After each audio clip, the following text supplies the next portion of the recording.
In Our Hands, The Battle for Jerusalem is one of CBN's largest productions to date. They work with nearly 250 actors and extras, including actual Israeli paratroopers.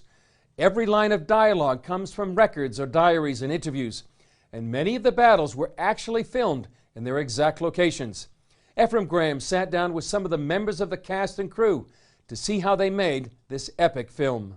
We shall destroy Israel and its inhabitant. Arab nations surrounded Israel in 1967 with a battle plan. Our goal is clear: to wipe Israel off the map. That outmanned and outgunned the young country. The Syrian army, with its finger on the trigger, is united. I believe the time has come to begin a battle of annihilation. The Jewish nation's survival hinged on a war that would last only 6 days.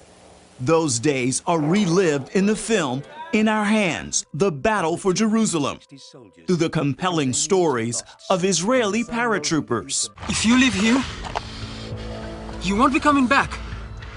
But if I don't leave, none of you will be coming back.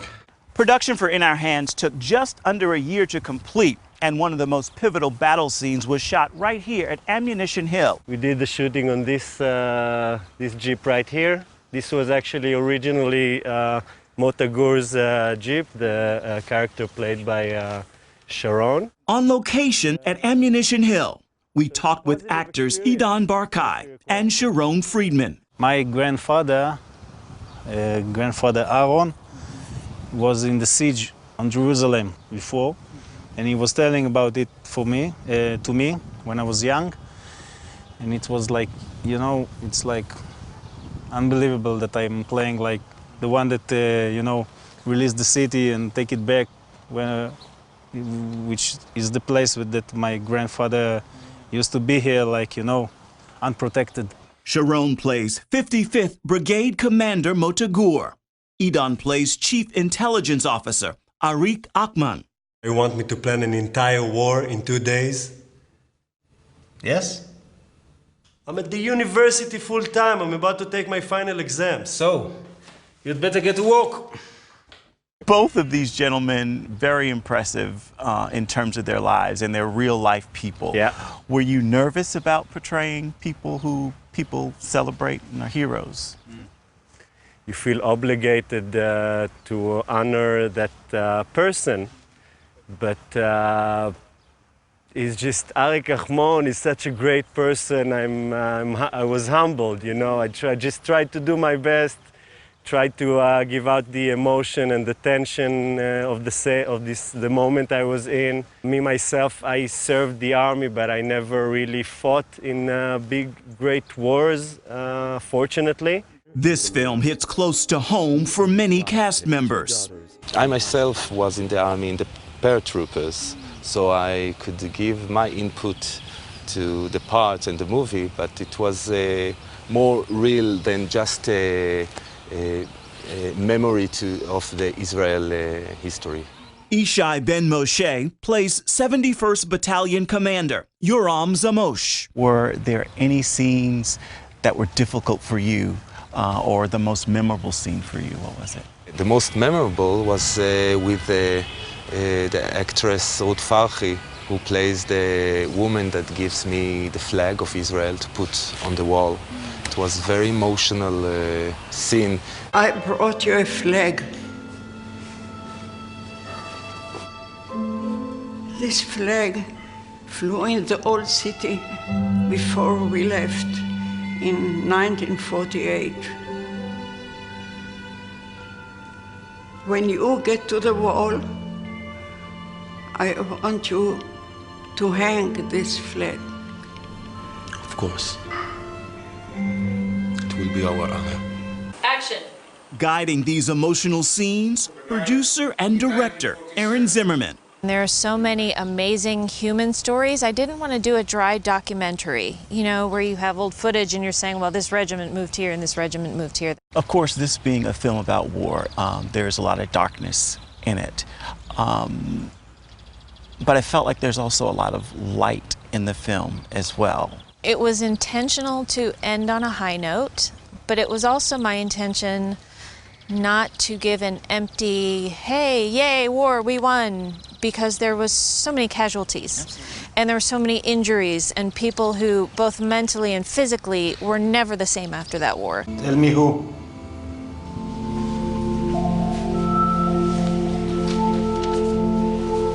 גיורא אשכנזי, יאיר גולדברג, זקי דוד, יואב צורי. Ephraim Graham, CBN News, Jerusalem. At this year's APAC conference, CBN CEO Gordon Robertson spoke to an enthusiastic crowd about the film's inception. Tell us, why did CBN decide to make this film? Why now? Well, we were in the middle of shooting The Hope, which came out last year. And this is 2 years ago, and Aaron Zimmerman, the writer-director of that, said we need to do something on the Six-Day War. And so I said, okay, but realize if it's going to be released on the 50th anniversary, we can't extend the deadline. We've got to hit the deadline. And that was after, The Hope ended up into a delay process, and so it was some risk, but I said, yes, let's do it. And what I really liked about it was we were going to tell it from the standpoint of the soldiers of the 55th Paratrooper Brigade, that let's see the war from their eyes. And not do it as a documentary of the Six-Day War, but do it as a documentary of the men who actually fought. Obviously, you had to make a lot of decisions about which parts to include, which parts not to include. One might think that you'd start the film with the beginning of the war, or maybe the Jordanian attack on Jerusalem. Instead, you start the war 3 weeks earlier during a period known as the waiting. Why was it important to include that period in the film? I thought it was important to show to the world just how perilous the situation was for Israel, that it truly was a miracle that they won. There's a joke that was circulating around Tel Aviv in the airport. There was a sign that was put up, the last one to leave, please turn out the lights. So the state was truly at risk, and the fear was annihilation. They stockpiled body bags. They dug graves in Jerusalem and Tel Aviv, anticipating not just soldiers, but civilians would be killed in huge numbers. And you have to tell that part of the story in order to explain what happened and just what an incredible success it was that Israel actually won that war. You talk a little bit about what was happening on the civilian side in terms of preparing parks and things like this. From your research in the film and making the film, what did you learn about the IDF was actually doing during this period? Were they making plans to capture Jerusalem? Was that part of the original plan? Absolutely. They had no plans to capture Jerusalem. And the 55th Paratrooper Brigade, which is what this movie is all about, they were intended to go to Sinai. They weren't intended to go to Jerusalem at all. And it's amazing that they were able to plan and prepare the battle for Jerusalem literally overnight. Wow. It was less than 12 hours.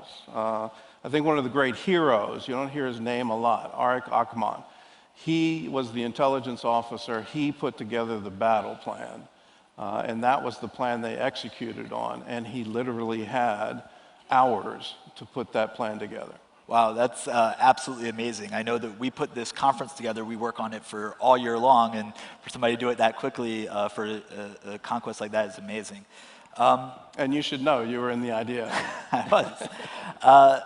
You use a lot of first-person narratives. You talked about Arik Akman, you use a lot of first-person narratives throughout this film. Why was it important to use actual narratives? I think it personalizes it and it makes it accurate, for lack of a better word. When you hear dialogue in this film, it's words that were actually spoken. We don't make up lines, we don't make up conversations. There's research going into every line in the movie. And the idea is we really want to convey what the soldiers actually discussed, how the battle plans were created, what was going through their mind. And then we have interviews with the survivors, the members of the 55th Paratrooper Brigade who are alive today, giving their reflections now 49, 50 years later. What did they think about what they did? And I'd rather hear from them than hear from an historian. We do have experts in there, but the real driver for me is let's tell the story from the standpoint, the viewpoint of the IDF soldier. When you talk about these soldiers who went through this, and you read these interviews and you see what happened, what really struck you as kind of the most poignant lessons that they take away from it today? There's a scene where they're discussing the battle, and they say Jerusalem has not been conquered from the east since the time of King David. And then the response comes, well, this will be the second time, and then there's a pause, and the last time. And for me, that piece was, that just amazing. Sealed it. That's a moment. That's a moment in the film. It's very powerful. Earlier I had mentioned that in the last 50 years, under Israeli rule, people of all faiths are able to pray at their holy sites in the Old City. As a Christian, what does that mean to you? My first trip to Israel was back in 1969, and I remember the joy at the Western Wall. And then I went again repeatedly throughout the 1970s. There was a moment on Christmas Eve where we had a candlelight service outside the town of Bethlehem.